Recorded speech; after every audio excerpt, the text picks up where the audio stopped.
Most people wait for the perfect moment. They plan, revise, hesitate. But the top 1%, they launch at 20% readiness. They start fast, learn faster, and improve in public while others stay stuck in private.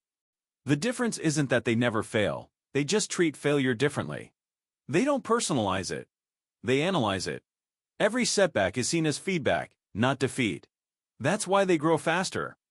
Burnout happens when every day feels like a chore. But the top 1% build systems they actually enjoy. Because joy fuels consistency, and consistency beats intensity every time. I should do this creates resistance. But when you shift to I want to, the effort becomes effortless. The top 1% don't run on guilt, they run on meaning and alignment. Most people are controlled by their calendar. But the top 1% structure time like a portfolio, with blocks for deep work, rest, and growth. They don't chase time. They shape it.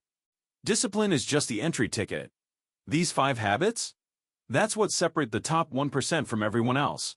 If this helps shift your mindset, hit like, subscribe, and comment below with the habit you'll start using today. Your future self will thank you.